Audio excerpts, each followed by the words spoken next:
What's good? Welcome back to Agitator. We're talking today with author of Wichita Stories, Temporal, Marigold, Visions, Selected Stories, some kind of whole book I keep hearing about. The author of Disney's Holes novelization, Troy James Weaver. What's up? What's up, man? Oh, just chilling. Just chilling. You got that Modelo going? Bro, everything in my life has been mango and chili alcohol. I see it everywhere overnight. It's like mangonadas at the ice cream store, fucking mango chili Modelo. Yeah. Uh, Putting tahini on fucking fruit and stuff. I yeah, when did putting tahine on everything become like the new PBR hipster thing? don't know, man. It's pretty good though. It's delicious. Yeah. I'm just curious how it pop like little those little things start popping off. It always starts at the gas station too. It's like when the corner store starts doing shit, like putting it out front and center, like mango chili Modelo, you're like, oh, this is about to be the new thing, For sweeping the real. nation. Yeah, you can buy like those empty cups that have like the rim of the chili shit around it already. Have you seen those? Yeah, They, yeah. They have them in little packages. They're already pre-rimmed and shit, ready to go. yeah. Fuck yeah. It's New awesome. new level of convenience. Hell yeah, dude. It's good seeing you, bro. Yeah, it's been a hot minute. Yes. We don't have to air out dirty laundry, but we had a little falling out. Yeah, man. ha Fucking happy to water. clear all of that shit. Me too. I don't even remember any of it, to be completely honest. I was just being drunk and stupid. It happens. Yeah. And I was probably just like, I'm tired of people being drunk and stupid. Fuck you. Yeah. That's pretty much it. I'm gonna pretend I've never been drunk and stupid and be like, go fuck yourself. But Yeah, no, I think the pandemic kind of fucked my brain up a little bit, but I'm better now. hey, uh, you've been uh, you've been writing your magnum opus, I hear. Hope so. It's gonna be a big bitch. Looking that way, yeah. I mean, I'm on like chapter 7 out of like planned 20 chapters, and it's pretty fucking lengthy. Um, it'll probably get cut a lot, but I don't know, man. I'm working on 2 though. So That's the the way whole it goes. Yeah. yeah, the whole book's the priority, but So what's with the you can give or withhold whatever you want, but what's the what makes it the whole book? What does that mean? it's like all right, I'll kind of give you a setup here. It's about But pussy. it might be a metaphor for a lot of things, let's put it that way. But no, I think like some of my favorite books are like those ones where like the weird dude comes into the town and everybody's like, who the fuck is this guy? Like Canute Hampson wrote that book Mysteries. I don't know if you read that, but it's Mm-mm. like fucking insane. And I was just like, I want to write a book like that. Weird dude, but set in the Midwest. And so it's like a period book too. Like it's in the 1890s and shit. Hell But yeah. I'm just trying to challenge myself, widen my scope because I've kind of, you know, done the whole teenage, drug thing in a lot of my Yeah. shit. So Yeah. trying to, Well, the best of us kind of all went through that phase, and then we killed it in the best way. And by we, I mean like you, me, JDO, Brian Allen Carr, yeah, uh, even though he did it kind of late, had it through his little teen angsty drug book as like his seventh book or whatever. right. But like several of us kind of killed that shit, and it's like, what do you do now? Now I need to write like a western or like some cyberpunk or something. Yeah, dude. Like Black Gum and like your what was it? The Way We Came In. Those are like two of my like top books, dude. I fucking love that shit. Oh, dude, hurricane season too. Is that shit back in print? It So all of my books are out of print at the moment. I just today put together a schedule of when and how to get them back in print Yeah, because I get asked all the time, where can I get this? Where can I get that? And I'm like, I'm just letting money just like I'm just throwing it in the toilet. Like what the fuck? But Amazon wasn't paying me starting at the beginning of this year yeah, because I found a loophole in that anybody who's ever published through KDP, they know it takes you like it can take like 6 months to get an author copy, even though people can overnight that shit as soon as they click, buy. right. So, and I'm like, that's bullshit. I got, conventions to go to, and I don't just want to sit on stacks of books in my garage. So I want this shit now. So what I would do was go in at like 2 in the morning and I'd lower the price to the bare minimum and I just order them all myself like on the consumer end. Mhm. And then they had a problem with that for some reason. What And the so that fuck? they were like, you've violated our terms of use or whatever, and we're not paying you anymore. And I was like, what the fuck? I have like this happened in January and I kept shit up and tried fighting it for a couple of months. So there was like Mercy had just came out in December of last year. So it kind of popped off. And there was like basically all the money for Mercy, they didn't send any of it to me. I didn't get any What? of it. So I was like, fuck this. I took everything of mine out of print, all of it.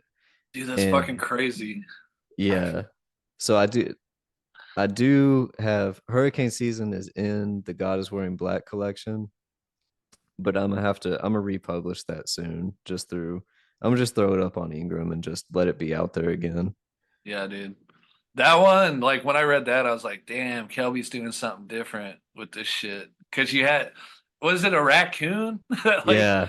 but I was like, this shit is fucking wild, bro. It was, and it's like, there's like mysticism kind of, I don't know. It is fucking, I love that shit. No, I It's like, appreciate that. yeah, That's dude. probably my favorite shit. Of I, my shit, that's probably my favorite. I think it's my favorite. It's so tightly done too. Like everything was like perfect. Oh, There thank wasn't you. there wasn't like, we I think we all have moments in our books where like, fuck, I should have just took that little thing out or whatever. But yeah, not necessary with that one. I appreciate it.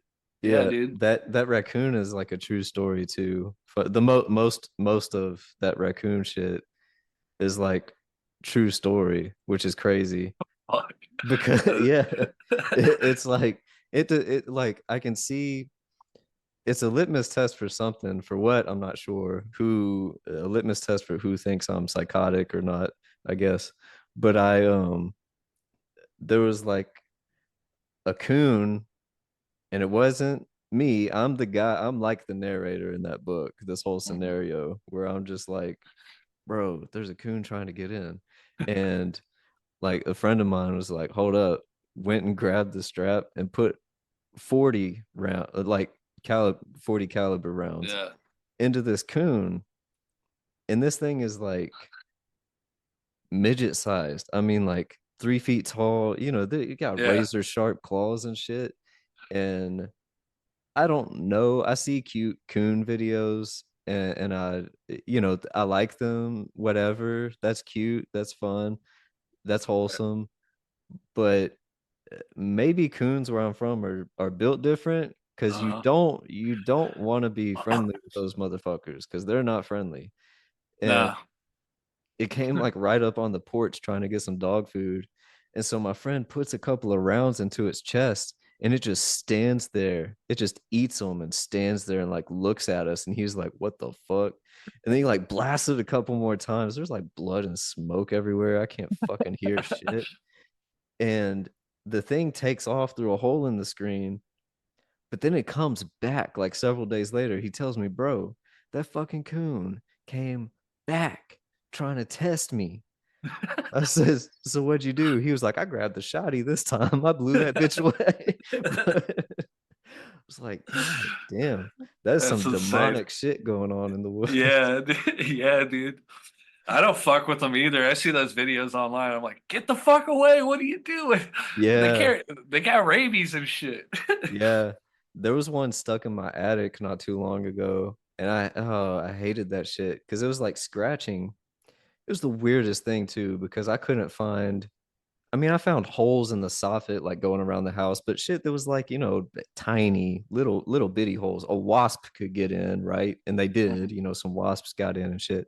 But a big ass coon, I could not figure out for the life of me how this bitch got up in the attic. But it was up there and it's like scratching on the drywall. And we hear all this. It was freaky, like horror movie Yeah, shit. fuck that. And me, I'm like, mostly because I don't come from money, I'm like, I gotta take care of everything myself. So I Mhm. just like, I go up in the attic. I'm like, what's this demonic scratching noise that I'm hearing? And I couldn't see anything for like days. And I go, whatever it is, it's got to be starving. There's no food up there. So Mhm. I throw like some rat poison up there and shit. Well, then I noticed the rat poison missing, but still scratching. Like a week of this goes on, and I'm like, something has to be up there. We're hearing it. Like this ain't a ghost. It might be a ghost. I don't know. That's what I was thinking. I was leaning towards. I think the house is fucking haunted. We got to move. That's Yeah, that's kind yeah. of the direction I was leaning in.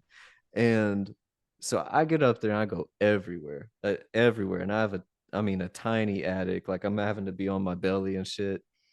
And then I see it like two little shining dots in a corner of the attic.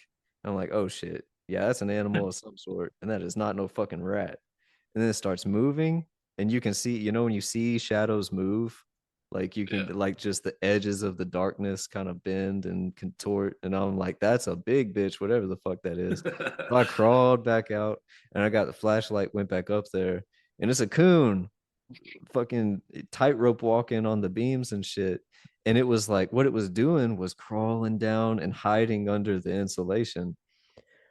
I don't know what it was eating up there for so long, or if it was just fat as shit. I don't know how long coons can live, That's crazy. You but ever figure out how the fuck it got in there? never figured out how it got in there. And I think I gave the poor thing a heart attack because I tried getting it out. I opened up the attic and I was like, it'll see the light. I don't know, it'll come out eventually. Never came out. I was like, I tried. They're not like dogs. I was like, come on, let's go. And it was just like, hell no, I ain't coming anywhere near you. But so then I busted a hole in the soffit, busted a hole in my own soffit that I had to cover up all ghetto with like 2x4s and shit. But I was like, come on, now you got this big ass hole you can jump out of, and it's outside. I left that shit out open outside overnight. The thing is still up there. I'm like, this coon is retarded. So then I'm just like screaming at it. I'm like, you cannot live here. Get the fuck out. And I think I gave it a heart attack screaming at it. Erica said the neighbors definitely heard me. She was like, you've gone. I went just full psycho mode. And then it died in the attic. So I was like, well shit. Now I gotta drag this thing out here and just Yeah. leave the tailgate down. Fuck, I hate dealing with shit like that, bro. I don't even We- like fucking with mice. Like, we, we had a mouse down in our basement, and I was like, I got the shovel out. I'm like, kill this bitch. Took me yeah. like two fucking hours. Like he was like circling around. I was like, wham, wham. Kept missing him. Yeah. Yeah, I don't even I had a shovel up in the attic because I was like, that's typically what you go to for snakes, mice, whatever. Right. And Erica was like, I'm curious how this is gonna work. And as soon as I get up there, with the studs in the way and all the, the joists Uh, all the cross bracing and shit like that, I was like, yeah, I don't know how that's gonna work. yeah. So then I got a drywall knife and just like threw it at it. And I'm not good at throwing knives because it just kind of smacked it in the face and it hissed at me. I was just like, fuck. Well, I can't shoot you. Like in That's the funny, dude. Do you think the rat poison took effect after like 2 weeks or something? Or do you Appa- just starve to death? it's like a it's like a time capsule rat poison or something. The most ineffective rat poison of all time. But I mean, rat poison, I've never had to use rat poison on rats, so I don't know how effective it really is anyways, because I've ingested rat poison before and I'm still here. Yeah. Somebody tried to spike my kraken with rat poison one time, Shit. and I mean I got sick as fuck, and I do have a terrible fucked up stomach, so I don't know, that could be a contribution to it. But Yeah. um I haven't drank Kraken ever since. So is stomach's doing better then? I mean, I don't want to get into your personal medical stuff, it's yeah, but it's just one of those things where you got to be normal about your shit, you know? Like I don't do anything fancy. I was like kind of on the kombucha and what is that? Like some fancy fucking milk shit. Um bunch of uh I had some kind of medication that I forget the name of. I've been on it twice and I always forget what it is. But it's just like I just know it's like $90 for 3 pills. And yeah, it's fucking insane. But it works. It like repairs the lining of your stomach, and then you just kind of you have to have a lot of self-control for a while that shit scars up or whatever. But yeah, I've torn torn like 3 holes in my gut at this point. And fuck, now I mean obviously I'm drinking a Modelo, but I kind of just try not to go overboard with anything. right, right. Eat what feels good. That's about the Yeah. gist of it. I've learned that recently too. I've been like dieting this year. It's Yeah. fucking, it's nice. I used to eat fast food like every day, dude. Then not working out, bro. Yeah. Not working out. But No. What's your diet like? I just eat like salads and shit. I try to watch the carb intake. Like, I don't know. Bro, carbs, man, I just feel like carbs are wrong. I don't know. I know there's a lot of people who like diss the whole gluten-free shit. And going full gluten-free is a bit extreme, I think, because that's just difficult to eat anything at that point. Yeah, But like there's something about too much pasta that just does not make me feel good. And like having a starch for every meal, I'm always like, man, this is way too heavy. yeah, for sure. But I don't know. Maybe it's just specific preservatives or the way that our preservatives like kind of attach themselves to carbohydrates. I ain't no scientist. I just know I've been to Italy and ate a lot of pasta there, and I felt great. Like Yeah, it's not like over here. it's all that processed shit, probably for sure. I mean, our food standards here are pretty fucked up. Yeah, everything's made to be able to go on a truck that's gonna travel across the country, and Yeah, then the shit's gonna sit on a shelf for months, and it's not like made in that field over there to be brought to the table and consumed within a few days. right, right. Why do you write? Oh man, let's see. Well, I know why I started writing was I felt like I dropped out of school and shit and didn't have a job and I was fucking up a lot. I felt like I needed to prove something to myself when I started. I was like, hey, I like reading, so why don't I just do this? And then I don't know, man. Now it's more like uh, I just want to be the fucking best, you know. That's it. Like I want to fucking be the best at what I do, you know. And uh,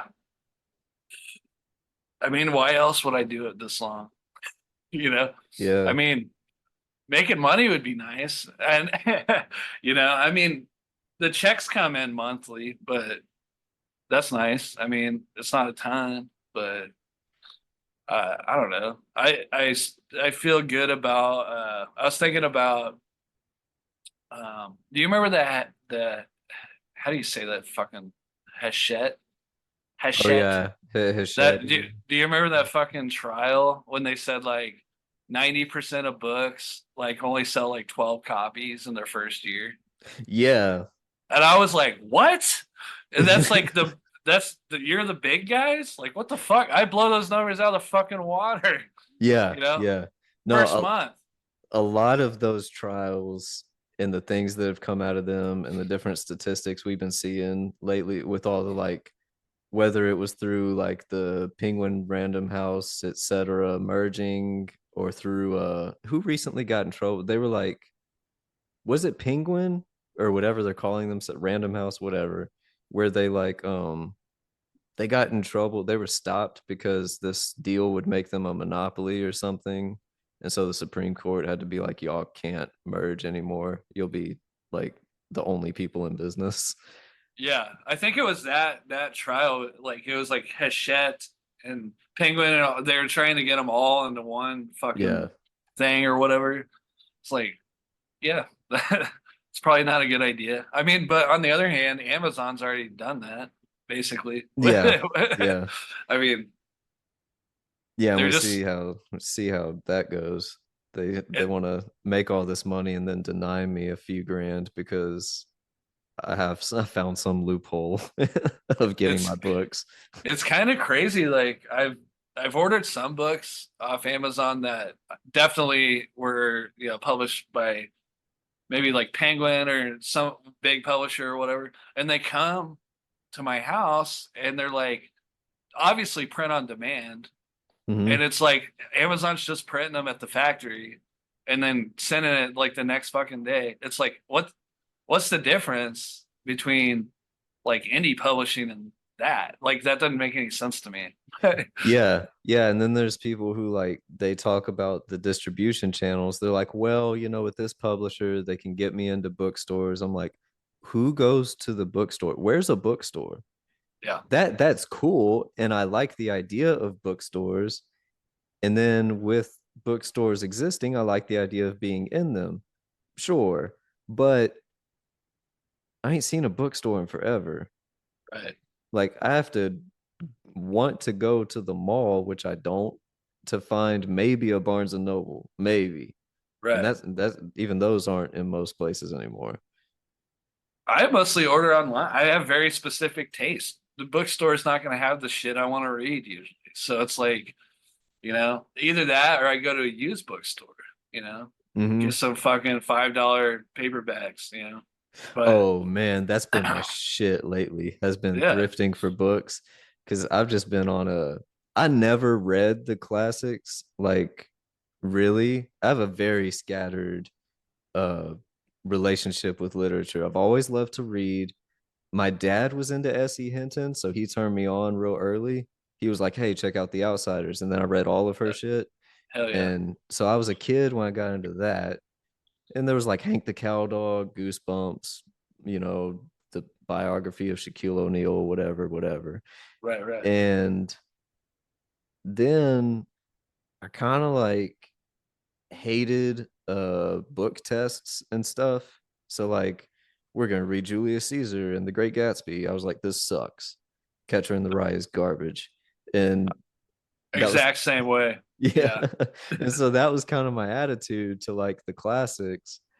And then by the time I was in high school, the internet was more of a thing. And so like I was on forums and shit. And then that led me to Lit Reactor. And so I'm like 17 finding indie shit. And so I kind of skipped the shit that people would assume I know. They're like, oh, you've obviously read fucking Harry Cruz, right? And I'm like, no, let me check him out. So that's how I got into Harry Cruz because apparently I right. should know who he is. I think all like us, like me, you, David, like all of us that have been around in this shit for over 10 years or whatever, we all started with like Lit Reactor, I think. Like it was like Yeah. Chuck Palahniuk and then like Craig Clevenger and shit. And Yeah. I was reading those guys and I don't know. I don't know who else. There's a bunch of them. Uh, Stephen Graham Jones Stephen Graham early Jones, on. yeah. Yeah. hmm Yeah, And those were the gateways. what was that other dude that was like? There was like four of them, and it Will was Christopher Bear. yeah, that guy. Yeah. What happened to that dude? Does he still do shit? He's back. He just recently came back. He's on Substack now. Okay.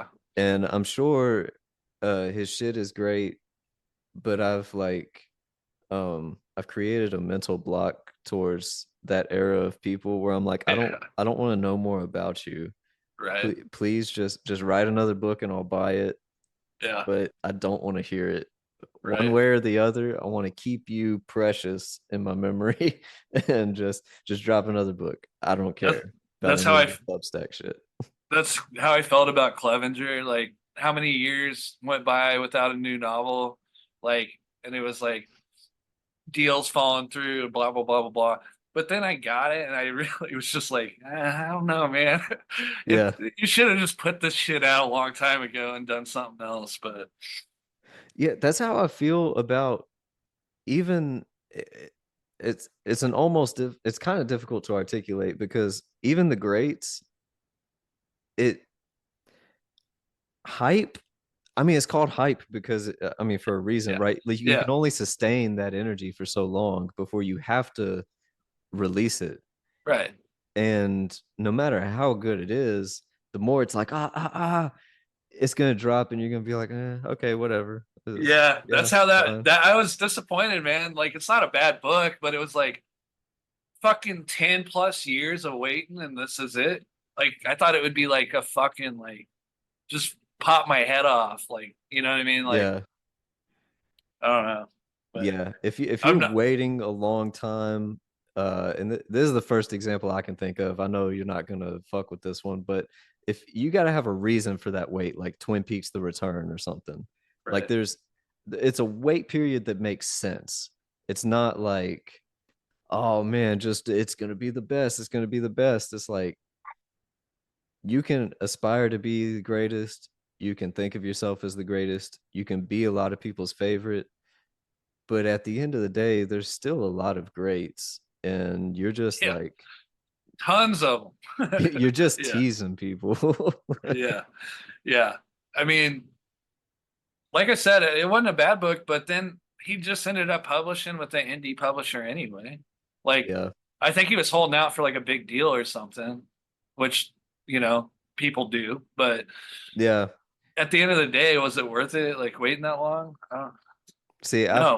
I've had enough of doing that. I like to think when it comes to my money and what I'm able to do with the shit that I make, I try to fast track that shit. I look at what everybody else is doing, where they're fucking up, what's working for so and so, what the demographic of both readers and the industry is looking like. Is there anywhere I fit into that? What Right. would be the payoff versus what can I do for myself?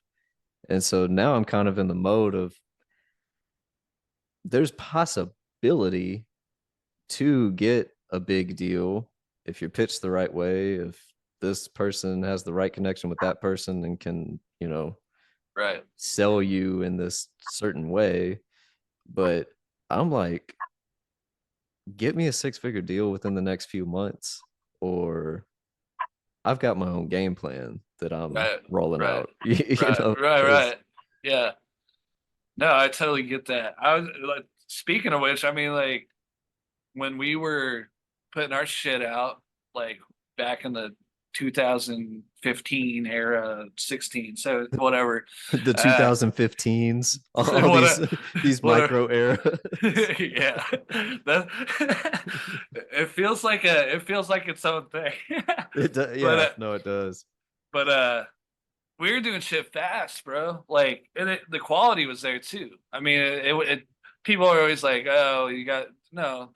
Those books are good. Like, shut Mm-hmm. the fuck up. Yep. You do your slow pace thing, and I'll do. I mean, it's like Brian Alcar said, "What opioid took him 6 weeks to write." Yeah. I Yeah, I mean, mean, fuck it, bro. Like, I mean, like, what are you talking about? why you got that's one of those things. It takes as long as it takes. It doesn't make you Yeah, better. It's same on the hype thing. It's like it's not going to make it better. You taking longer to do No. it. If it takes you longer to do it, it's just because it takes you longer to do it. Yeah. There's things and something I started working on a year ago that are probably going to take me a few more years. If it doesn't take that long, cool. But I'm just thinking this one's probably going to take me a while because of what it is, Right. but not because, oh man, this one's going to be so much better than my other shit because it's going to take me 4 years. It's just going to take me a few years to do it. Right. It's like I started working on my Texas football book. I think I told you about that. Yeah. And then uh I realized like fuck, this is gonna take me a while to get this right, you know? And I was in pretty deep. And then all of a sudden I started a new document one day and started writing the whole book. And it just started flying out. And I was like, fuck, okay, I gotta do this because this is like where my energy's at right now. Yeah. The other one's good, but it's gonna take me a lot longer to like crack it. So I need something to like do like where I'm like totally on it all the time. And this other thing that I think about more, you know? Yeah. Man, I I feel like you're probably the same way since we juggle multiple projects and just follow what like whatever is really like we're chomping at the bit about. But I've do you think you could write for money? Like these are two different things where obviously pursuit of money and trying to make it, I mean that's its own thing. Like of Right. course you want to make money at what you're doing. Yeah. But I know people who can write for money and bro, I have had big opportunities I've fumbled because I found out it's just not in me. Yeah. I want I it to be, and it's not. I'm like, fuck. I'm the same way, bro. Like I've had these opportunities to like, hey, can you write this like kind of fluff thing for whatever amount of money? And I'm always like, fuck yeah. And then like I try to do it and it's just not in me, man. Or like even doing the when I was doing interviews and shit, bro, like I'm getting Mhm. paid for that. It just wasn't me. I had to stop doing it. It's just not, you know what I mean? Like getting paid to like write. I mean, I like promoting people and shit, so I'll like do that on social media. But Yeah, as far as like having to sit down and write out a long ass thing or like transcribe a thing and do a little intro thing, it's like I don't. You're not paying me enough. yeah, yeah. I don't know. That's why like I stopped editing any of this shit, and I only whatever works with our schedule. Um, whoever's going to make give us a good episode and not be a pain in the ass to get on and stick to the, Right? be considerate of everyone's time and all that. And like I just that's my way of promoting because okay, I'm giving you a platform to come on, be cool, and people who listen buy the shit that they like here. If it's a good Yeah. episode, people go out and buy shit. Yeah. But I don't I'm not gonna write reviews of anybody's shit. Not even Yeah. a Yeah. Goodreads. I don't got time for that. Yeah. Yeah. I'll give you some stars, but I, like I appreciate the reviews I get, but I always feel bad because I'm not like, hey, my homie here did this awesome book. I feel bad about it sometimes, but I'm like, it's just good reads. First of all, yeah. I'll rate it and shit, but um, I'm the same way. It's just I'll just fucking retweet your fucking book thing. You know, like Yeah. I know it's good. That's probably gonna get people interested. I mean, uh, people tend to listen to what I promote, so it's Yeah. you know, When you earn people's trust by having good taste, then that's I mean that's enough of a cosign. yeah, And there's always exceptions because at the end of the day it's slightly subjective. right, right, Elle and I were kind of talking about this last time she was on, where it was like things are I mean, it's kind of subjective art, but like, so there's sometimes, it's like, well, Troy really liked this piece of shit, but whatever. right, But for the right. most part, I trust his taste. Yeah, yeah, yeah.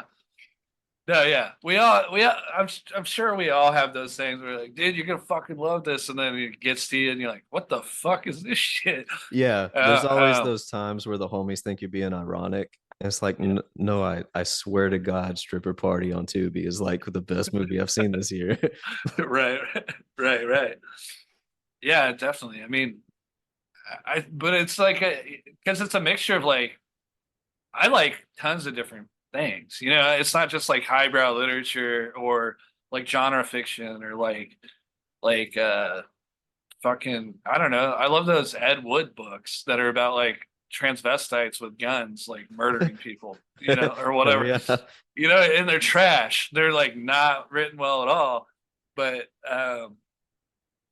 it's like so yeah, that's always just one of those things that you risk if you're gonna say, hey, I like this.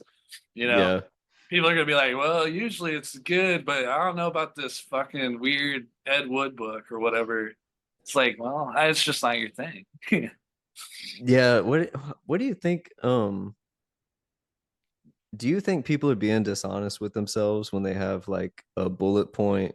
Do you think they really know themselves? Or do you think they're being dishonest as like an insecurity in their own taste where they think, no, it has to fit into this to check off all these boxes, and then I can say, yeah, this is good. Or I think they're full of shit. yeah, yeah, I think man. they're I do. I don't know. I was thinking about doing a list of my favorite albums from the 90s, and I think most people would expect that like it's gonna be all indie shit because I do like a lot of that stuff. But like my tops are gonna be like Korn's first album, like Deftone, you know, like Hmm. fucking it's gonna be mostly new metal because that's the shit I fucking grew up listening to and I love it still. You know what I mean? And I'm not Yep. gonna be dishonest about that to look cool on the fucking internet. I don't know, you know. But Yeah. other people will. They're gonna be like, you know, I'm so sophisticated, you know, bullshit. But Yeah, either sophisticated or part of a niche.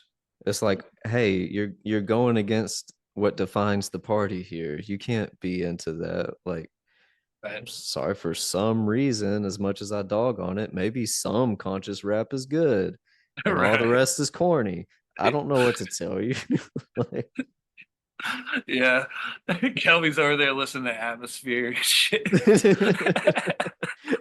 I'm like, I'm shitting on Aesop Rock all the time just because his fans are the most annoying nerds in the world. And then I'm like bumping Impossible Kid in the car. But bro, like fans ruin music for people. Like it's a thing. It's like fucking Grateful Dead has some banger songs, but I fucking can't listen to it because their fans are so goddamn annoying. You Right. know? Like it's a it's a tragedy. It is. It is. Recently, I had I know a lot of people suddenly reading Stephen King for the first time. And so I was like, man, that is one motherfucker who I guess because his shit is so big that people automatically think of his books and him as two completely different entities because I don't know what it is. Like you grew up seeing his books fucking everywhere, the grocery store, the airport, the school, wherever. And then you have to, I guess, really seek out interviews or stuff with him, follow him on social media if you want to know anything.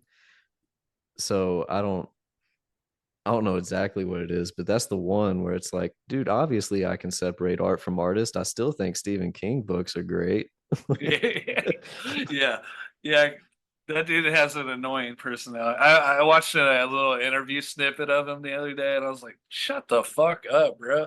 But, but I'm also like one of I just started reading him in the last 2 years. I had never read his books before. Really? I love his fucking every movie that it's like is based on a Stephen King, even the shittiest of the shitty ones. I fucking love those. Like, and there's like over 100 of them. Oh, I mean, so many.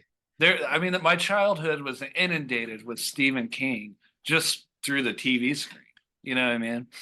And I've Yeah. just started reading, and I started with one that's not even, it's like a more, it's like not really horror, which was probably, I didn't know that when I bought it, but it's Hearts in Atlantis, like short story Oh collection. yeah, yeah. Um, but it's pretty good. I like it. I don't think I've read that one, but I do have a similar tendency to when I finally become hip to somebody's shit that's like, oh, you should have been knowing about James Elroy or whoever or Right. whatever. I'm like, okay, Elmore Leonard, let's finally get into him. Djibouti, that's what I'm gonna start with. And Yeah. then people are like, I mean, okay, that's an interesting one to kick off with, but whatever. It's like Harry Crews. Like I think I started with Car, which is a great book, but it's just so fucking weird, dude. Like a dude is eating a car on top of a building as like a dare, basically, throughout the whole book. And there's like fucking weird like stuff to do with like cops and it's that's the basic premise. A dude is like, I'm gonna eat this fucking car, and he's like on display up on top of a building. But that is like kind of like shit that you would see David Blaine try to do, which I thought Yeah, was funny. I But got then I I read want to Feast of read that one. Snakes and I was like, holy shit, like Feast of Snakes goes so fucking hard. Like, See, I did it right with that one. I started with Feast of Snakes with Cruise, and I didn't even know of Car until I think it was you who posted a picture of it or something. I mean, it's a great book, but it was like not what I was expecting. Like, it was just okay. That's the central premise of this fucking book. I mean, a lot more happens, but No, when I yeah. read the summary, knowing what I know of Cruise, I was like, "Oh shit!" Like, Dude, this kind of have like, you read his first book? I forget what it's called now. Fuck. What's it uh, called? let's see, what was his first? They just put it out on Penguin Classics recently. I ain't ashamed to use Google on air. Harry Crew's first book, The Gospel Singer. Yeah, yeah, yeah. I read that one like last year or the year before, and dude, you gotta read that shit. Bro, There's like he's there's got like some titles, man. I know he's got like crazy shit like the hawk is dying, and, like karate is a thing of the spirit. Naked in Garden Hills, Yeah. The Gypsy's Curse. And like almost all of them are out of print. It's like insane. If you try to find those titles, like the ones you just listed, like his early ones, they're like $100 for a paperback. Like, Man, yeah, and but I think Penguin might be doing all of them because I saw they just did the Knockout Artist. They did his biography or whatever, the childhood. So I hope they put them all out. that is one thing they're doing right. The recent Penguin books um have been like nice to hold, like pretty tactile, and they got those, it's not French flaps, but it's like where it's like the cover is kind of cut off and they Yeah. got like a another glossy little page behind that. Mhm. I think that's pretty cool. That's how Latvona came. Did you read Latvona? I did. What'd you Yeah. think of Oh, that? sorry. Fuck. I liked it, man. That's it kind of inspired me to like try to do something weird, you know? Like and to be perfectly honest, it's not my favorite of our books, but I did like it a lot. I thought the whole role reversal thing was like super interesting. And um I was actually thinking about this before I came on because I wanted to talk about Otessa, which is what is the deal with like fucking indie writers the last like year or two shitting on her?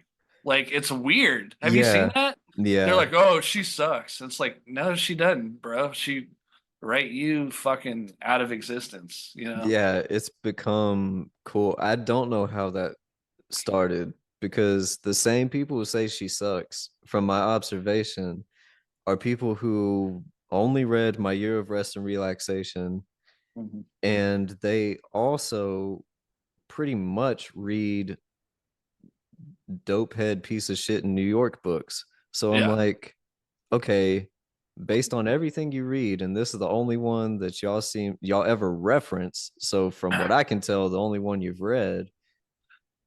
What? Why? How? Yeah. And honestly, I like that book. I thought it was funny as shit. Um, No, I thought but that one was good. She's one of the yeah, exceptional ones who can do that the New and do York it book. once. Yeah. Yeah. And it also helps, she earned some trust by that being her fourth or fifth book. And you've got like McGlue, McGlue Eileen. fucking rips, dude. It's up there as my favorite, McGlue maybe. is still my favorite of her. Yeah. It's neck and I really dug Latvona. So like it's up there. And I think she's in a similar mode with those. Like when the first few paragraphs I was into Latvona, I was like, oh, this is McGlue Moshfegh Yeah, yeah. She's doing that like fucking period shit and making it super weird. Um, being I weird I on her did period. I need to read that again, man. Because like I did read it, I liked it, but I was like, uh, I don't know. By the end, I was like a little left cold, which usually isn't a bad thing for me. But I was like, what the fuck? Like, what the fuck? You know? But I liked a lot of people shit on this one, but I like the Death in Her Hands book. Did you read that one? Oh, I haven't read that one. No. It's pretty cool. It's Is like, that the one with like the extreme close like the 9 Inch Nails looking cover?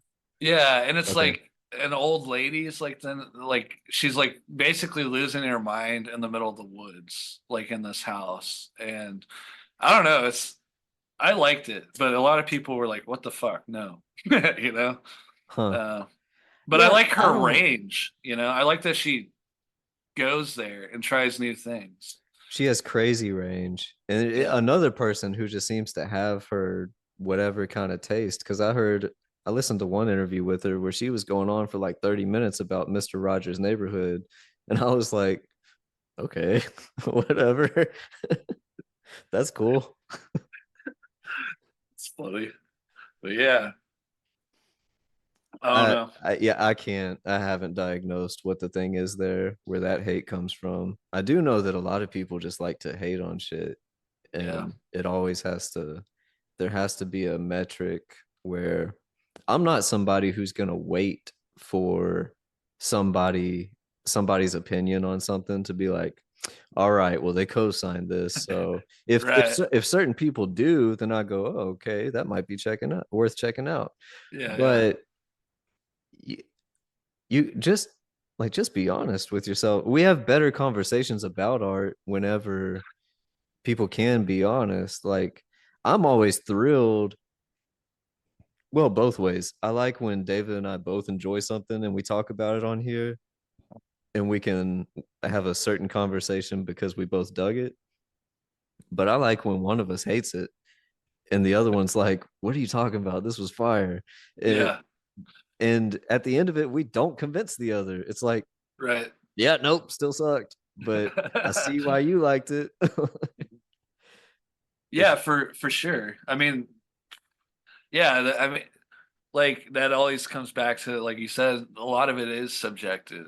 So, you know, you're looking for different things than whatever. Like for me, like Lavona was like it was it was good and like I just like her sentences anyway. I like Mhm. her imagery and that like the old woman, like the like witch lady Yeah. and like all of that, like just like I was like, what the fuck? Like this is fucking insane. Um I picture uh those people as being like just the grossest deformed because like part of the reason I don't see a point in really digging into describing things just the right amount of detail and then right. let the readers sketch out the rest of it themselves. Yeah. And Otessa is really good at that of being like not just uh I get like lately I've had people on or I've listened to a lot of things where people hate on the minimalist shit and I get what they mean because a lot of biters of the minimalist indie style just think that the less words you use, the better you are. It's like, no, you Mhm. have to know which words to use, Yeah. you know.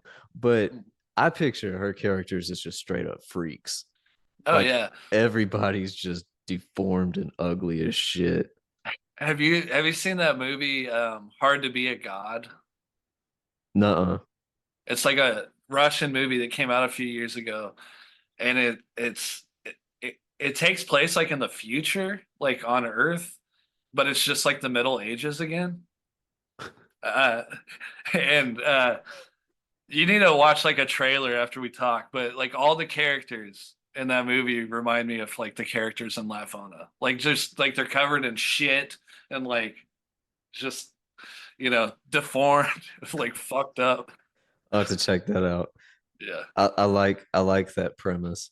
I in leading a workshop, the first and only time so far that I've done a workshop, one of the uh what pitches prompts, well, yeah, one of the prompts I threw out there was to try and get a was trying to get like just a snowball effect rolling of how ideas generate by not, not thinking too hard, but just like giving yourself prompts, like idea, just letting it snowball. And uh the prompt for that one was Mars, uh Nazis, uh aristocracy, Oh or yeah. or monarchy, Nazi monarchy on Mars. And I was like, and it's not political. Go. Fuck, So dude. come up with I a like story with these, and yeah. it's not political. Hell yeah. I like that. That's good.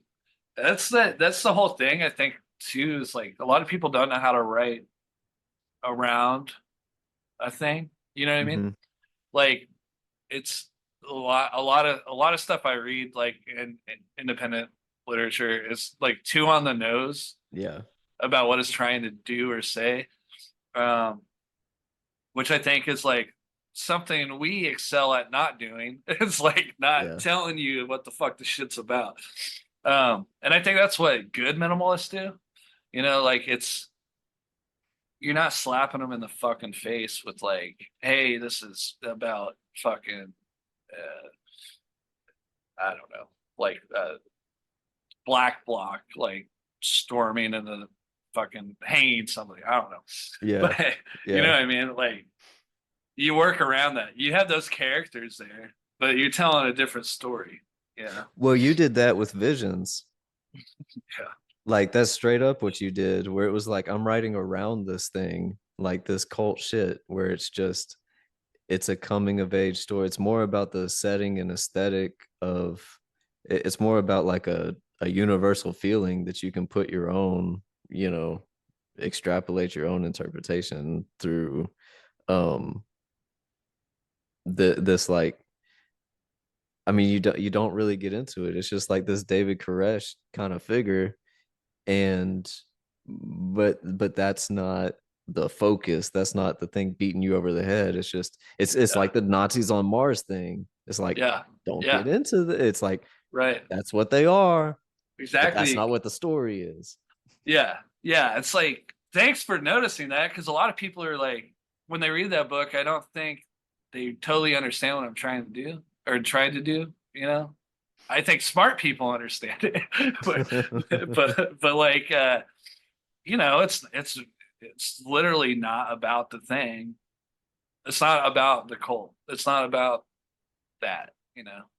Uh, but I don't know, man.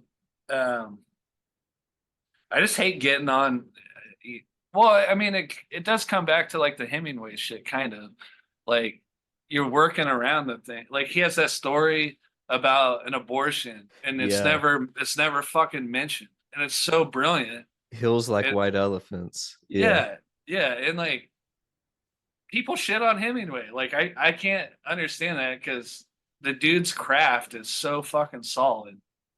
Like It's insane that I remember man, why did I read that story in high school? That's kind of an intense story to, I guess. But yeah, I remember reading that in a high school class, and everybody knew what it was about. And none of us were prepared for it. None of us were like kind of led up to it. We all had that sense. We were like, oh, okay, so this chick's getting an abortion. It's like, bro, how do you do that? Yeah. Without saying anything about abortion, it's just like the talking around it. It's like, whoa, how do you? I don't know, man. Dude's brilliant though. I mean, It's kind of like what Mark Twain said. I get allegedly said. I don't know. I've heard that there's a lot of Mark Twain shit that's just bullshit made up, which I don't care. Everything's made up. But so what like Mark Twain said that his editing process is he writes like fuck goddamn every other word and then just takes it out. And that's where like the intensity comes from. It's like you can yeah, feel it there, but the actual words themselves have been erased. that's kind of what I tend to do. I tend to overwrite a lot because I usually write longhand, and I do it for that reason. You're just like, and I don't necessarily like write fuck and shit or whatever, but Uh-huh. you're keeping like an energy flowing, and also like details that you take out that maybe are interpolated into the next line. Mm-hmm. But so when you take out like the actual detail, it's like laid out somehow in the text coming. I don't know. That's like my theory. But uh that's that's like coming back to like your prompt thing. That's kind of how I work, is like not necessarily like a specific like setting or with specific like uh I don't know, like a Nazi or something. But like I usually will just write notes like at work or something. If an image pops up or if I see something, I'm like, there's a crow on top of this building. Um, so I'll just write like crow on top of the building. Mm. Uh, and then I'll, think of something later. It'll be like, uh, I don't know, fucking rope on fire or something. I'll write that down. Yeah. And like, those are the images I want to like shoehorn into whatever I'm working on, you know? Yeah. No, I do the same. I fill up journals full of that kind of shit. I see somebody loading up a washing machine secondhand in the back of a truck that's got like 24-inch chrome rims, but the truck itself is like part Silverado, part something else, and it's like three different colors. You're like, Yeah, dude. I want to put you in a book somewhere. Hell yeah. It reminds me, it's kind of stupid, but it reminds me of someone posted like Eminem's like lyrics for when he wrote that song for the 8 Mile Oh, movie or lose whatever. yourself. Lose Yourself. Yeah. And it's just like fucking tons of lyrics. They're not all in the song, but like that's what I do with images. It's Yeah. just like, Yeah. yeah. I Go. actually, you know what? It wasn't even subconscious, but I just remembered that I consciously ripped off Eminem and 8 Mile's method of writing. Because there's that scene where he's kind of like slapping the pen against the notepad and he's writing shit down, but then he's crossing it out. He circles this and he draws an arrow to put it somewhere else. And that's how I started writing. I was like, oh, yeah, that makes sense. You can Yeah, just yeah. have ideas, but then you can move them and change them and shit. Yeah, for definitely, man. I mean, that's like I think Brian Allen Carr actually taught me that. I sent him something like before I was even published, like ever. And it ended up in Selected Stories. So like many years after I had written the thing. But he was like, why don't you take this paragraph and put it at the beginning? And I was like, what? You can do that? Like, what the fuck are you talking about, dude? And then I did that and then started rewriting shit. And I was like, yeah, okay. But Do you ever have an issue with cutting shit? Like, some people are uh I mean, the phrase kill your darlings became a thing because obviously people hold certain lines or scenes or whatever so precious that it's like you gotta learn to let that go. Has that ever been an issue for you? no, Yeah. no, no. as soon as I cut it, I see why it's better. Like I might at first like just copy and put it in a different document, and then usually I'll just get rid of that because then like it's not gonna work with anything else. Yeah. You know what I mean? Like I've never understood that. Like you'll use it for something else. How? It's like a different character and a different time and place. Mhm. Um, but yeah, I mean, I usually I cut the shit I think is the most fire. Like honestly, like because a lot of times it's like too wordy or something, or like I'm it's like I'm trying too hard, and I'm like I can tell that people will notice that this is like different from these other things, you know. Yeah, it's not gonna flow right. No, yeah, Yeah. The flow is always everything to me. I cut very little because but just because and that wrongfully impresses way too many people. They're always like, "What? You don't really edit?" I'm like, "You shouldn't be impressed by that because I pace around the room is the majority of my writing, and it's right, just in my head like, nah, that don't sound right. That don't sound right." And I'm kind of like how rappers are in the booth before they know the words, and they're just like, fuck, yeah, bitch, yeah, and then I'm just like doing that, feeling the rhythm until it comes, and then I'm like, here it is. Okay. yeah, yeah, dude. Like musicality is very important to me. Like the rhythm of the thing. Like I think it shows in my earlier books. I don't know, but Yeah, no, it, yeah, 100%. it's like I used to record myself reading what I wrote, and then I would edit while I listened back to Mm, me reading it, and I would pick up on like just the syllable counts and stuff. yeah. It sounds so weird, but like yeah, it's like syllable counts matter. I want it to like have beats, you know. Um, I even that definitely I had to find a more kind of like esoteric artsy way of doing that because I tried doing it mathematically before where I have like Mad Lib syllabic, spaces to okay, okay, this sentence is going to have 3 syllables. This sentence is going to have 17. This right. and then that was just extremely boring to write that way. Yeah, So, but I still carry that, feel like that's my goal, but right. I had to not be so much of a nerd about it. Well, yeah, I think I, I stopped doing the recording myself thing because eventually you just have it. You just like Mhm. know the rhythm or whatever. Or when you go back and you're editing, you're like, all right, well, this sentence should just be 2 sentences, and then this one should be these three little sentences should be one or whatever. That's shit I tinker with a lot. It's just like Yeah. fucking short sentence, long sentence, cutting this long sentence down into shorter sentences. I think Uh, that's why like the whole kill your darlings has never been an issue with me is because my whole process is cutting. I like to go, move it all around and see where else it fits. And if it doesn't, just throw it away.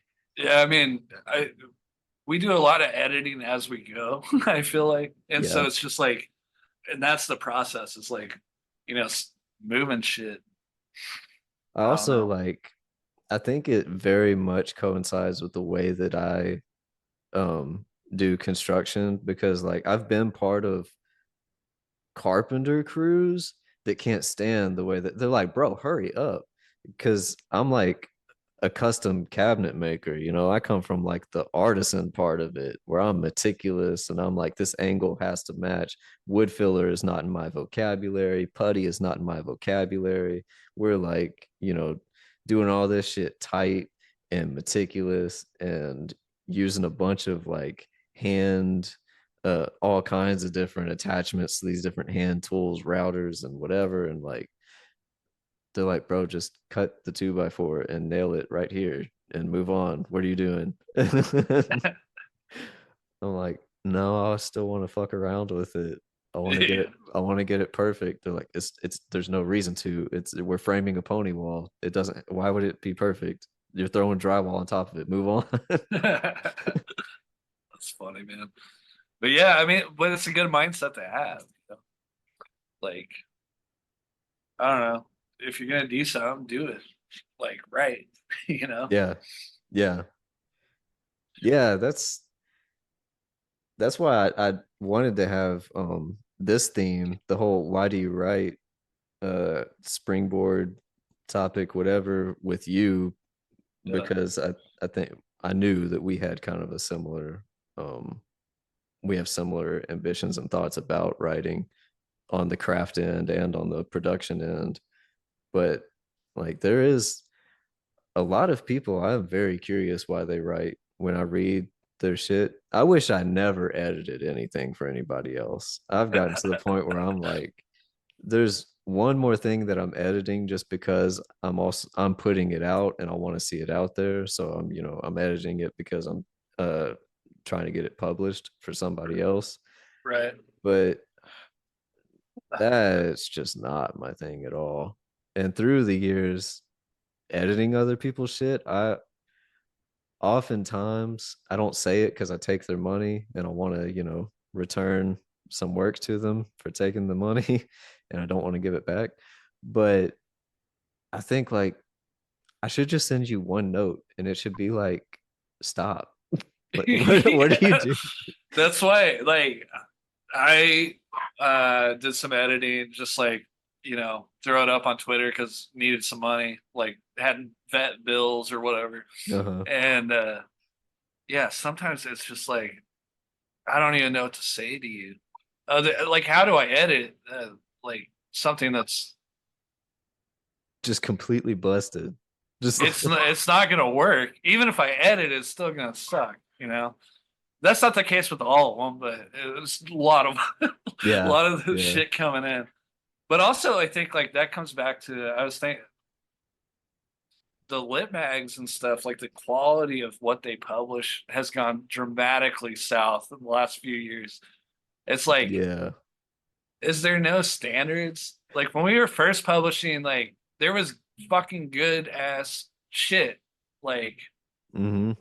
on these And little websites. people would curate what like certain mags had their own identity because they weren't shy about sticking to like that curation. It's Yeah, I was rejected from places that of people who I was cool with on a personal level or who I knew people who were cool with, but yeah, that didn't matter. Or people who had favorably reviewed my shit had rejected like Pank. I had yeah. positive reviews of my shit, and Pank never got anything put in Pank of my own. Mhm. They had I mean, they were either like, we don't fuck with it, or they're like, it doesn't fit. Right. And I feel like that's just not a thing anymore. And you can see it because you see the same names everywhere.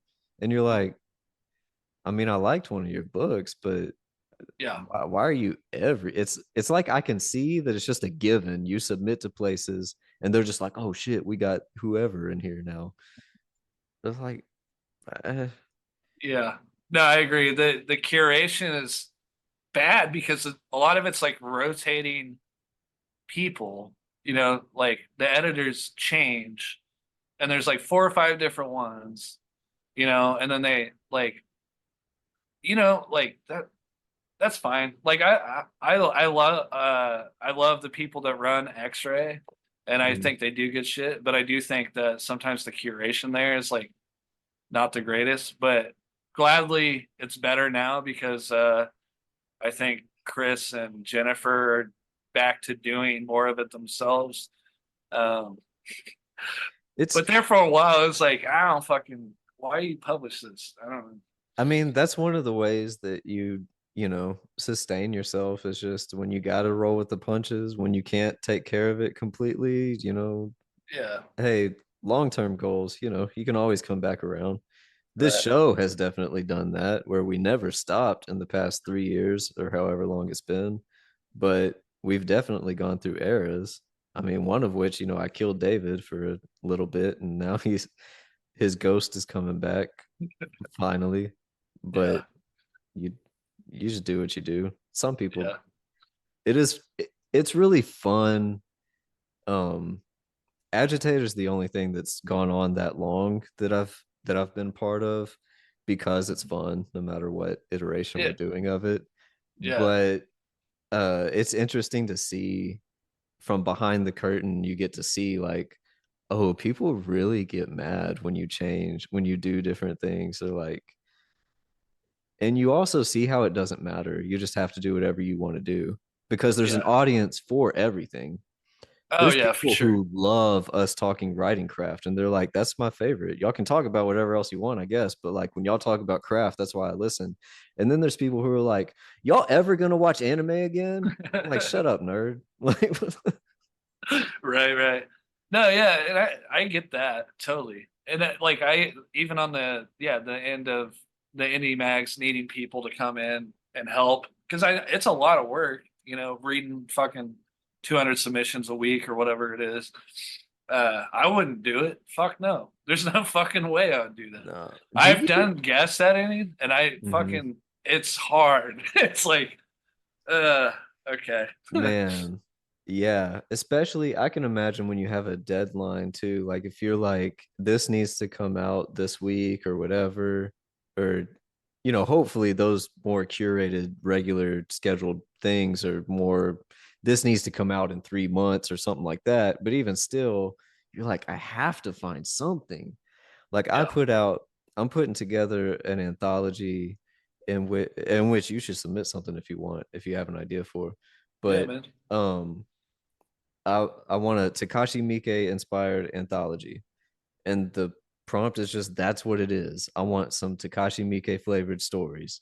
And only one person has gotten it so far, has submitted something that was like, and that was Simmons, who submits to, we show each other shit all the time because he's one of the Broken River crew. And he was like, hey, here's a new story. I'm shopping around. And I was like, bro, I'll give you $100 for this. You want to put it in the Mike antho? And he was Fuck like, yeah. oh, for real? That's Mike enough? Bet. And Hell I'm yeah. like, but almost 300 people just do not understand the prompt. I'm like, Yeah. then don't submit. So Right. like there's, I don't get that side of it. So that I would be well, like I am with this one, with this anthology, I am ruthless. But like if I was running, so I'd be fucking ruthless. I'll read the first paragraph and I'm like, no, it ain't working. Yeah, I'll tell that's you what right you now, got it to ain't do. working. Yeah, yeah, that's what you got to do. I declined like people were. I did the X-ray thing like a year or two ago for a week or something, and people were like complaining on Twitter that I was rejecting too fast and shit. And it's like, yeah, because the first fucking sentence sucked. Like, I'm sorry, but that's just the way it is. I'm not gonna sit here and read 150 full things if I know it's not gonna work. Yeah, You know? yeah. Way too many people like well, the writing world has become too much of a world that's artists talking to other artists. And it's like, no, you should be writing for readers, not for writers. Yeah. Because then it's just nobody else cares. It's all industry insider shit. Like, oh, you published me, so now we're friends, and now I'll do you a favor, and hey, you're gonna get an award because we've been tight for so long. It's like, Yeah. no, we're Yeah. no. All Yep. these things should be separate. Writers, publishers, awards committees, readers. I don't want any of that shit mixing. Like, Yeah. No, totally. And it's a incestuous pool out there. Like, and that I mean, it goes all the way to the top with the big presses too. It's oh all the yeah, same shit. It's all the same shit. Like I don't know, but uh, indie lit's just I don't know. It's gotten like almost like how many fucking presses are there? Like or like how many of these little magazines are there's so many more than there yeah, used to be.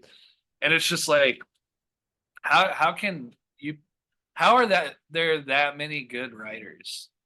There really aren't.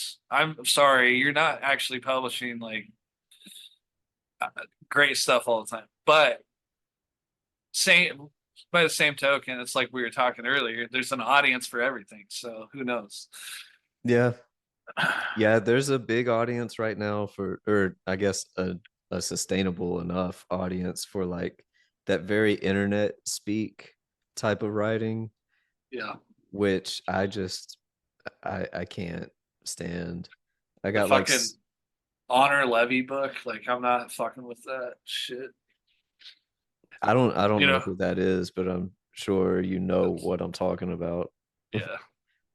With like the everything's lowercase and Oh, meme language. meme language, and I'm like, y'all really need to get off Twitter. Yeah, Like, because you obviously can't separate it from anything else you do anymore. yeah, yeah, totally. I mean, like, I guess it's like it comes back to well, they're doing those what's the new generation Zoomers? Uh-huh. They're doing the whole altlet thing, you know? Like it's like that's over. Oh no, that's the only way I can say it. It's done. Yeah, and that was one of those things that should not have been brought back either. Well, that's also like funny to me though, like because a lot of those books are getting deals, like the Zoomer meme language stuff, and it's just rehashing all of it, which I think is funny because it's like big book deals. Yeah. Yeah. This is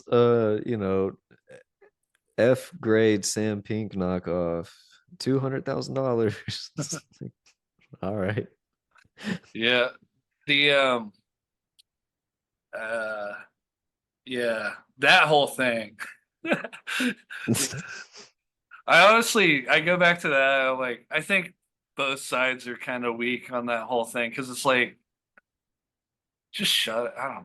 Just I shut up. I Move along. have yeah, I have love for Sam, and I'm a big fan of Sam's work no matter what. Oh yeah, me too. But I couldn't argue with anything he was doing. Um and I was a little part of it because fucking gave him a platform to talk about it too. Yeah. So, but I was also in retrospect, the longer that was drawn out and everything, I was just kind of like, man, I wish nothing was ever said. Yeah. It'd have been so much stronger to just not give a shit, you know? Yeah.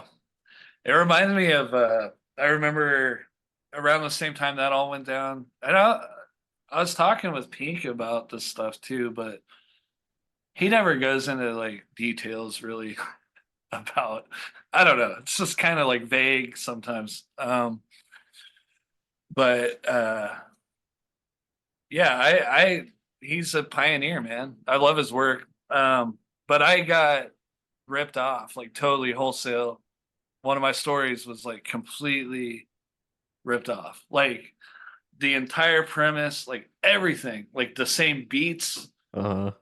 And I called that guy out, and he admitted to it eventually. Like he's like, after further reflection, like I realized that I plagiarized your piece or After whatever, further reflection. and I'm so sorry because we went on back and forth. I was like, dude, it's like fucking beat for like you actually took my story, used it as scaffolding, and just changed some of the details. That's literally all you did. And um but I think there's a big difference between aping someone's style and actually fucking plagiarizing, you Yeah. know. And that's kind of where I was like with that whole thing. I was like, I don't know if I can be on either side. So I was just like, fuck all of you. Yeah. I think the acknowledgement, and it doesn't even really fucking matter because then at the end of the day, it's like, okay, well, why do the receipts matter? Well, just to say that I don't give a shit. If you don't give a shit, then shut up. Like, you know, it's like, Yeah. then let's just not give a shit. We need to, Yeah. as men, and I struggle with this too. So, like, but as men, we need to be better.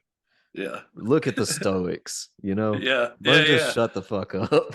Yeah, for real. Um, yeah, coming back to that though, like that whole thing, I remember Joey Grantham telling me when the plagiarism thing happened. He said, same guy ripped off Scott McClanahan's story, the fire starter. And he said it was like exactly the same. He just changed some shit. And I guess what Scott said, we need to be more like Scott McClanahan. He said, "Oh, bless his soul, the poor boy," or something like that. And that's all. That's all that happened. Hell yeah. No one called him out or anything. It was just he was just like, "Well, I feel sorry for him. He has to do that or whatever." It's like, all right, I guess that is how it.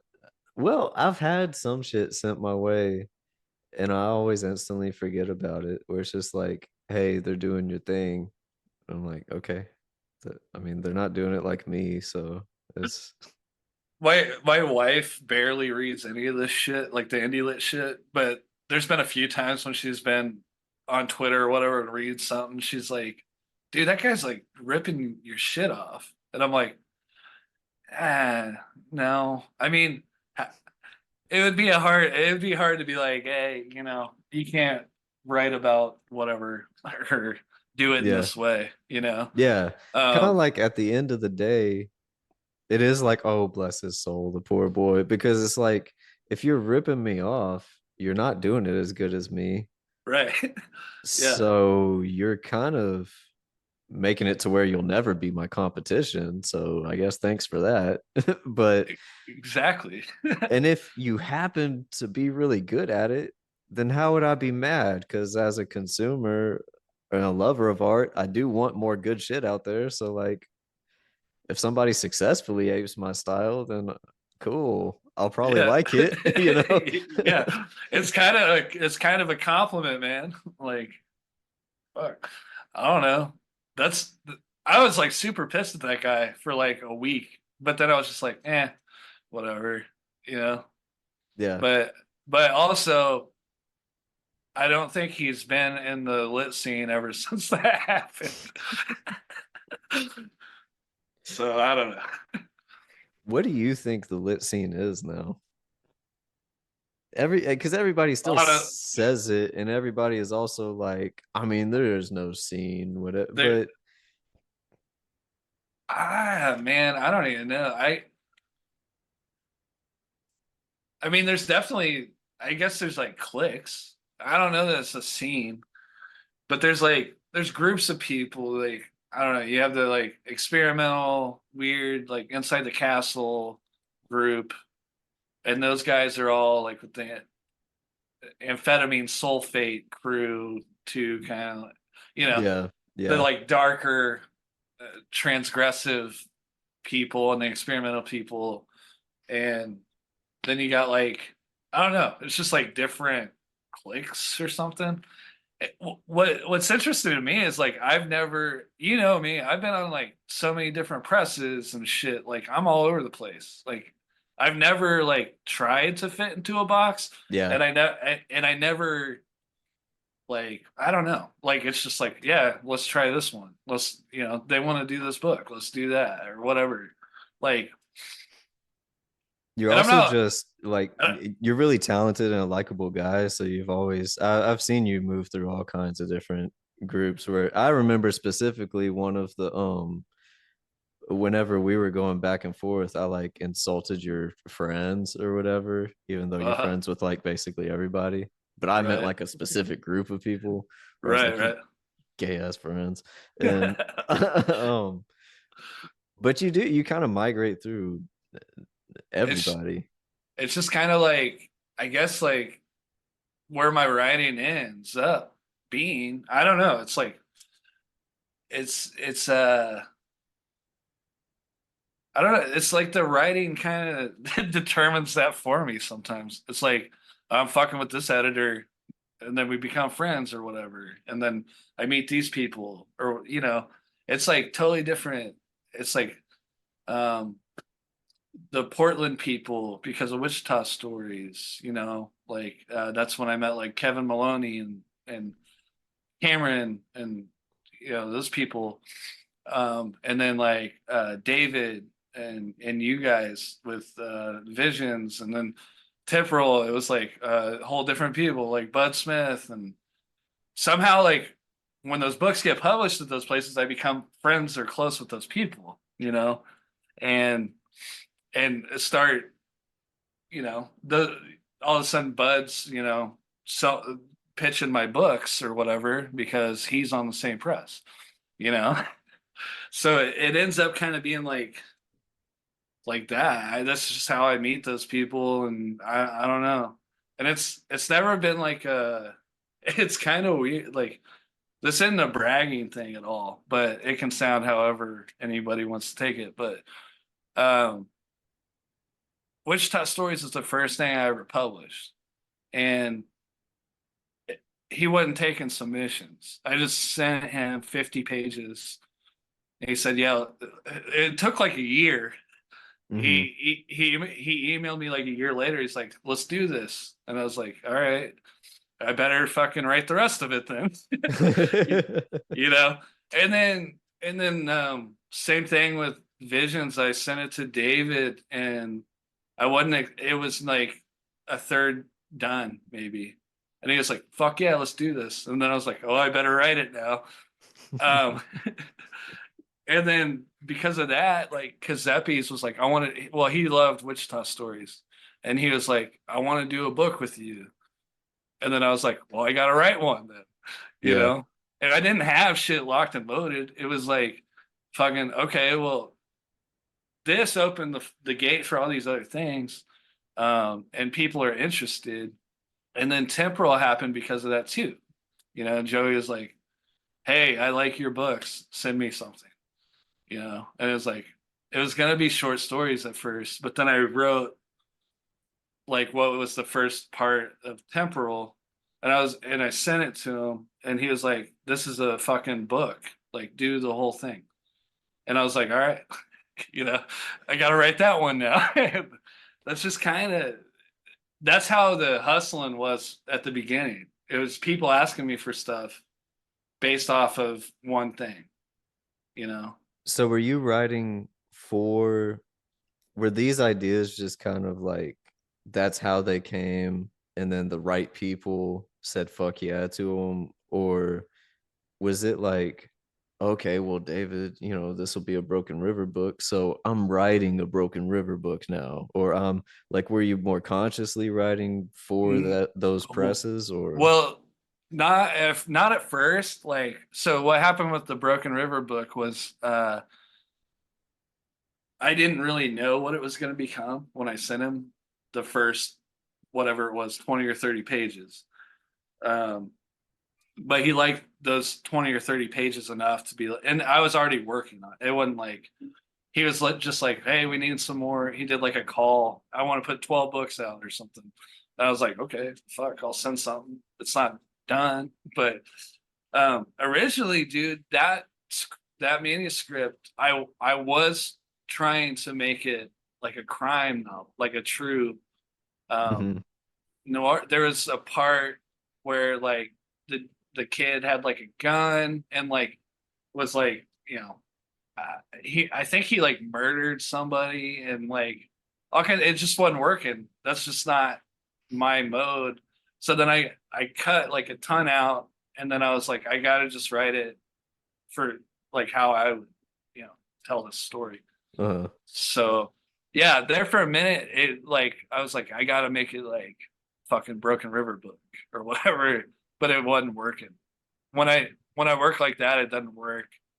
And the temporal thing is just like basically I mean it's just basically shit I would have written. Like it's like Wichita Stories the sequel or something.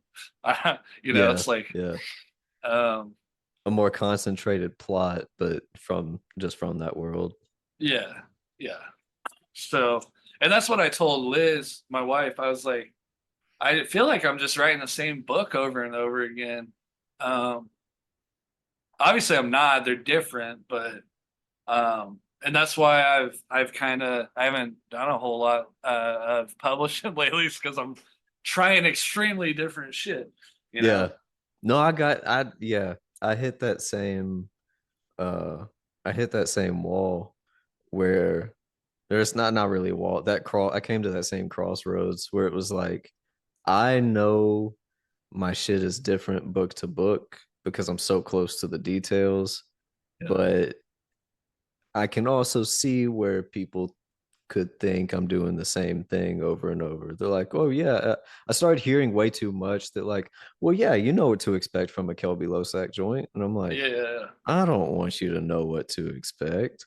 So I was yeah, like, well shit, I need to change the game up a little bit, write like some sci-fi or something. yeah. And Definitely. I mean, like that's the Liz was like, you don't want to. She's like, you're gonna be the suicide guy or whatever, because there's that element in like all the books, or like a character that struggles with that or something.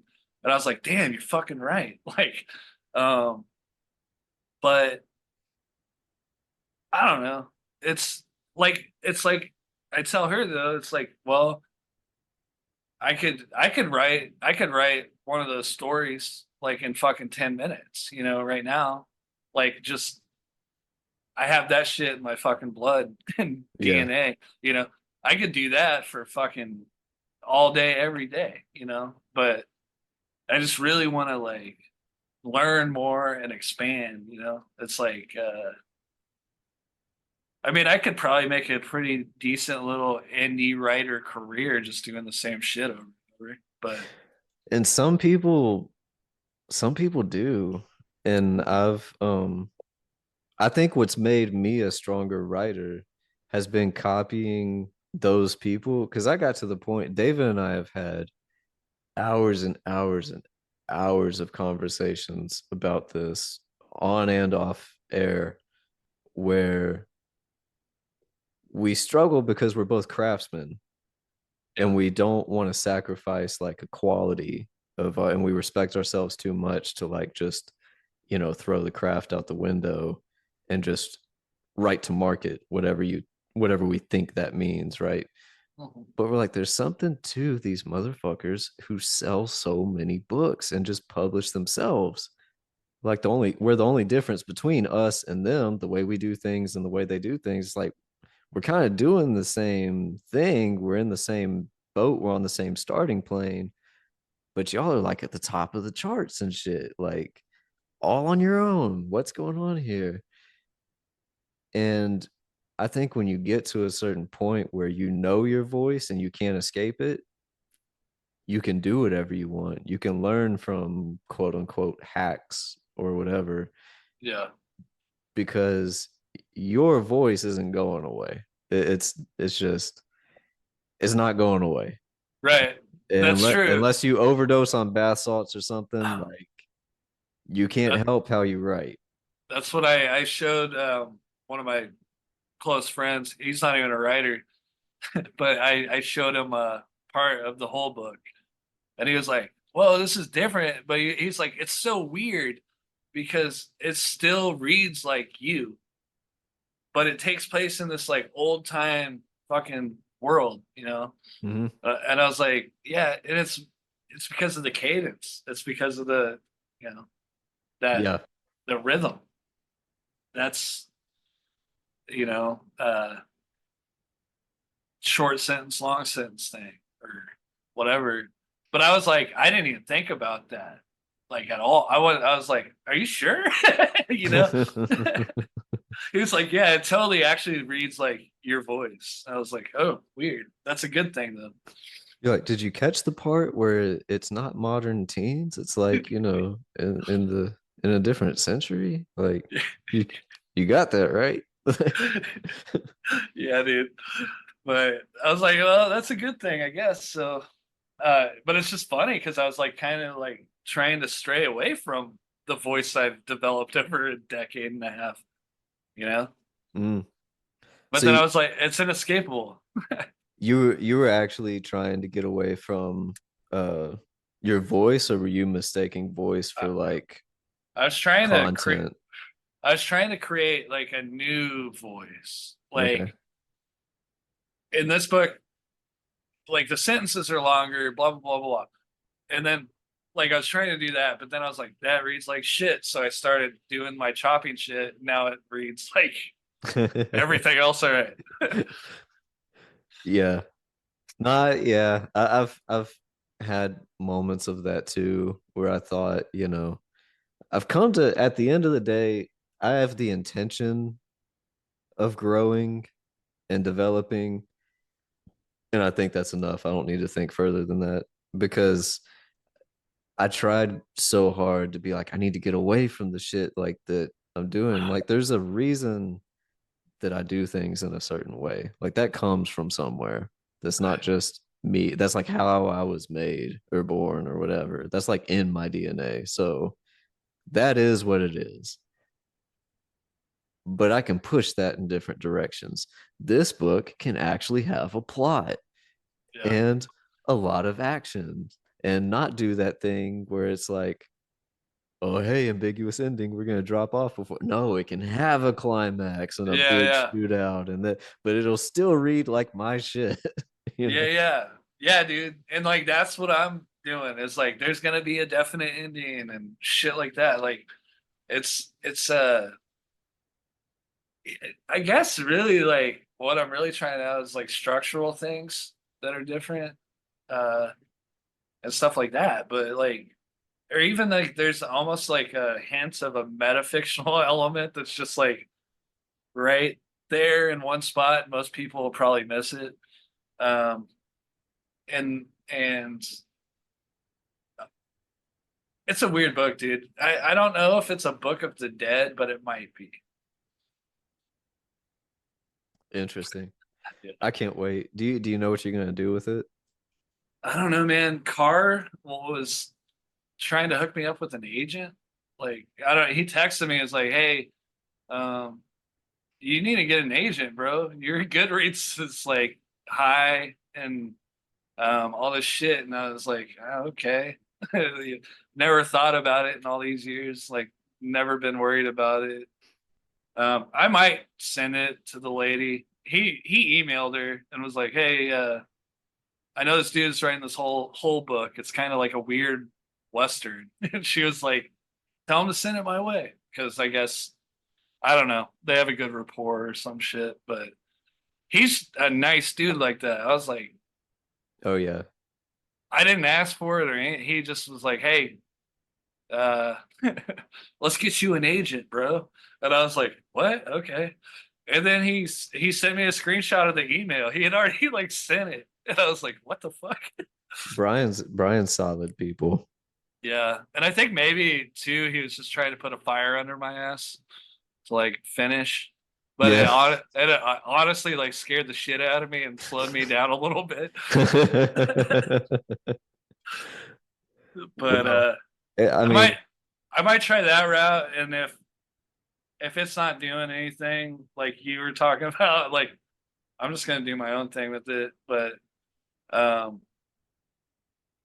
I don't think the indie people are gonna like it anyway because it's like fucking takes place in the 1890s. You know, I don't, you reading his shit like that on there? Like, you know, like take guy comes to town looking for a hole in the ground that nobody's seen or heard of, except for the one guy in the town that has seen it and knows what he's talking about. He keeps it mum. Like it's really about maybe good and evil or like knowledge versus the Garden of Eden kind of thing. yeah, it's kind of like one of the characters is like book smart and like an atheist thinks he knows everything. And the other guy like isn't an atheist, but he doesn't really believe in God either. But he's like more worldly and has seen a lot of shit. And they're like kind of doing their fuck you thing, I'm hyped for this book. Like, and yeah, I wish the indies would just realize they need to write plots. Like, you need to have a story. That's enough wandering around I doing agree. drugs. It's like Like, fucking Moshfegh is basically an indie writer that has plots, and that's why I think people hate. You know, I mean, why yeah, else? Why else would they? I mean, stylistically, she has kind of sti- that. yeah, she has all the like indie aesthetics, even if she's majorly published and whatever. But she feels in the indie world, and she was an indie favorite till people just decided to turn heel for whatever reason. Right. It's fucking weird. Shout out in the comments. Why you hating on Moshfegh? What the fuck? I don't get it, man. Now the Eileen movie I watched recently. Have you seen that? Yeah, I just recently watched it. I liked it. I did too. It reminded me like an old 70s like crime like a like the color scheme, I guess, Yeah. and shit reminded me of like a Robert Altman movie or some shit. Like I don't know. And Yeah, I really dug how it was filmed. I like the title cards looking all old school. Like Yeah, it's that's one of cool. my favorite things. You can get me really easily whenever. Well, I guess that's I kind of people scared me away from long legs because everybody I trust fucking hated it. So I don't know. Maybe I'll get around to check like seeing if I disagree with everybody. Yeah. But just the title cards and all the promo shit, that I forgot. I can't even tell you what all the actual imagery was, but I remember like the font and the big red letters and everything. And I was like, oh, this looks like it's going to be great. Dude, I always get sold on the trailers. When I watch the previews, I'm like, yeah, I'm fucking with that. Yeah, And then you and sometimes it's like, okay, well, they did the thing where they put the best parts in the fucking trailer, you know. well, it's been so backwards lately where like Long Legs had a great promo run. Um, I haven't actually seen it myself, so I don't know. But then like Furiosa's trailer made me go, oh, what the fuck? They fucked it up.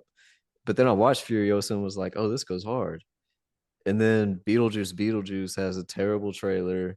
And I haven't seen that one yet, but I heard things that made me go, oh, that sounds interesting. That might actually be good. And I want to see it, dude. But I'm just like nostalgic, you know. I'm like, they're playing on my they're playing on my childhood, bro. Like with the Beetlejuice shit. It's like, all right, it's gonna be fire because I say it, you know. there are there are definitely times that that works. The nostalgia factor comes in. There's times where it's like, enough of this. You're just manipulating, Yeah, yeah, but then there's times where it's like, oh shit, a new Beetlejuice? Okay. yeah. I know I'm being manipulated as a 39-year-old, but I'm gonna go see that shit, you Yeah, know. and I'm gonna use my kid as an excuse. Yeah. But I fucking the trailer made me crack up when he was like, the juice is loose or whatever. I played it like over and over. I was like, so fucking funny for some reason. Like the stupidest line ever. The The juice is loose. juice is loose. What's up, bud? You hungry? You want to say hi? You're on agitator. What's up, man? Let me get this beer out of your face. He's over here rubbing his stomach. Cook for me, Dad. Where can where can people find your shit? Buy your books. Um, well, futuretense.com, Amazon, Apocalypse Party, Disorder Press. Dude, I don't even fucking know. Ben's got good taste acquiring reissuing the Broken River joint. That was kind of my manipulation going on there. I messaged David. I was like, "Hey, can you take that down so it has a chance somewhere else?" He was like, "Yeah." I was like, "Cool, thanks," because it didn't sell at all. You know, it's just sitting there stagnant, and it wasn't his fault. It's you know, No, yeah, there's it no rhyme needed or reason to some of that shit. it needed new life. So I was like, "Hey," I was like, "Ben, yeah, Visions is out of print now." I've I've been tempted some like after taking my shit out of print and then realizing how much I've written and put out there, and now I'm like, fuck. Some of it I have to redesign because I lost the original files too. So I'd have to Yeah, like rewrite it, put it into a new designer. I'm like, God damn it. I wasn't making any money, so I don't regret taking it out of print, but now it's gonna be a chore to get it back out there. I've been right. tempted to just be like, hey, other publishers, here's this thing. You want it? But I don't know. I don't really like sharing my money. Yeah, that's true. I will say Ben is the fairest, and he pays like monthly. It's I weird. have heard good thing. I don't know how he does it because that's a thing, especially when you have a catalog the size of Apocalypse Parties Yeah, now. There's quite a few books out now. he doesn't miss it. He doesn't miss a month, and it's like I don't even need it every month because sometimes it's like $50 or whatever, $30. And it's like, all right, well, it's good to have though when you're Yeah, me yeah. You're and like, never oh have money. hey, I Yeah, can here's the put fuel in my car. Yeah. yeah. But yeah, he's good about that shit. It's surprising because most people aren't. You know, Yeah. Most but most indies, if they want to last, they should just be upfront about everything. Put all your, hey, this is what I yeah, can do for you. yeah, This will be what the payout method is. And if yeah, you're cool with that, definitely. then let's go. But Like I think David was like every 6 months or something like that, which is that's totally fine for me. I can't remember if it was 6 months. I think that's what most people do, which makes the most sense. It's well, like, David hey, would forget sometimes that, and this is why Broken River turned into a collective because he was like, I hate being a publisher. I'm a right, writer. Fuck this right, shit. I right, don't want to keep up with your money. You when right. and then he was like, hey, if you want to stay published by Broken River, you take control of it. Here's the password. Do it yourself. Hell yeah, that's a good system, man. Because I'm two of my publishers. I liked them a lot, but and it's fine. It was they were up front, but they were like, "You're not gonna get paid. It's I'm gonna send you copies of your book or whatever." I was like, "That's fine." But Kevin and Sam still he sent me like 200 copies. Damn. Yeah. Yeah, so it like paid out. Like me selling Yeah. those shits on my own actually makes me more money than you know No, sell yeah. That's sell a them. preferable way to do it if you can have Yeah, that. That's great. sell them signed for $20 a pop or whatever. Exactly. Yeah, so I don't know, but Well, it's weird. everybody should go read Troy Weaver. Start wherever, really. I want people, there's such a wide range of your shit out there. Like kind of like a mosh fag, you don't really do the same thing twice. So even if it's like the style is there, you're gonna be able to pick up that it's a Weaver joint. But my favorites are still Visions and Marigold for very different. I mean, those are very different books, but um, those are kind of neck and neck at the top for me. But everybody should, I guess, start with one of those, whatever speaks to you. Hell yeah, thanks, man. It was good catching up and chopping it Yeah, up with you. yeah, it was. Sorry, I tend to go off on tangents and ramble and shit, but That's good. Those are the best. That's how it goes. The worst is when people are just sitting here waiting and right. I'm really good at this. I've been doing it for years now, but I have to be like, okay, I guess I'm carrying this wagon myself. But hell Right yeah. on. Will you Well, be it's good. easy? Yeah, you too, man. It's good talking Yeah, same. Stay in touch. for sure, bro. All right.